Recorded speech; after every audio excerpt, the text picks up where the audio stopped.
Good afternoon, folks. Lawrence has very kindly invited me to say a few words about the budget.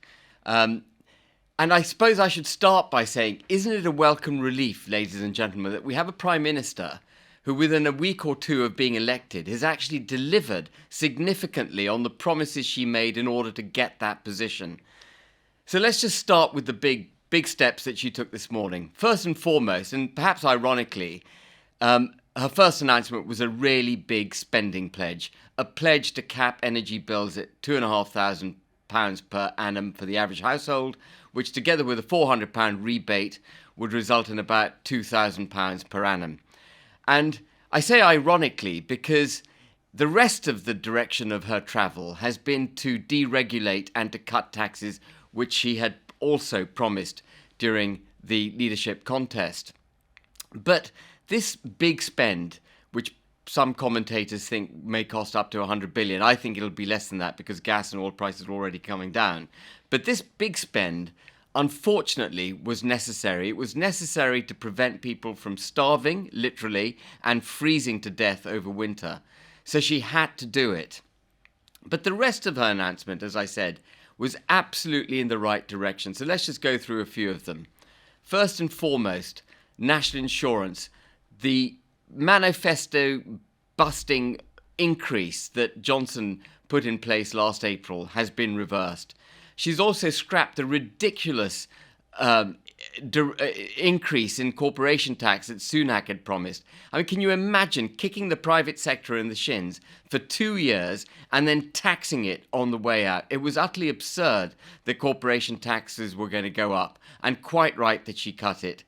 Similarly, she's announced investment zones, a genuine step towards levelling up, not just lip service, but a genuine step to incentivising businesses and people to work and develop in areas of otherwise deprived economic activity.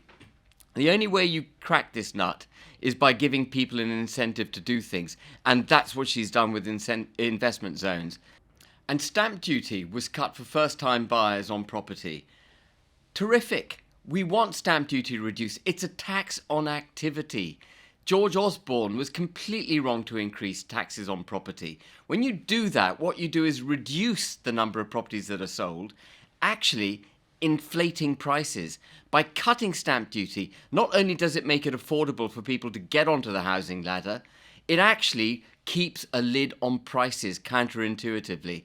And wasn't it a relief also to have that ridiculous tax that Rishi Sunak wanted to introduce on alcohol removed?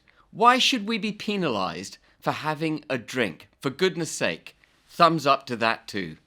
And then in terms of getting people back to work, yeah, sure, we've got record lows of unemployment at the moment. But if you look at what's happening for benefits, we've got record number of people on benefits. So I was delighted to hear also this morning that the requirements to claim benefits will be tightened, that it's got to make sense for people to work if they are going to work. So you've got to be incentivized to do it. And tightening up the regulations on claims was correct, absolutely the right thing to do. And in terms of putting more money in people's pockets so they can decide how they spend it, she did exactly that. She cut the basic rate of tax from 20% to 19%, which will help everyone up to $50,000 a year. That's twice the average annual wage. And yes, ladies and gentlemen, she cut taxes for the rich. And don't be distracted by that. Don't let the left-wing commentariat bring you down with that one policy. We need taxes cut across the board, including for the wealthy, because how are we going to get the brain power attracted to work in the UK? We won't do it by taxing them on the way in. We've got to draw them in through lower taxes, which is why reducing corporation tax rates was also sensible. And finally, she got rid of the cap on city bonuses. And again, I can see eyebrows maybe raised on the back of that. You know, why are city boys being paid more? But it's not about paying them more. Ironically, when their bonuses were capped, their salaries were put up to compensate. This is about creating a more dynamic, more fluid market where people can be rewarded for genuine endeavour. Why would we want bankers being paid multi-million pound salaries and bonuses in New York when they could earn that money here and pay 40% of that over to our exchequer.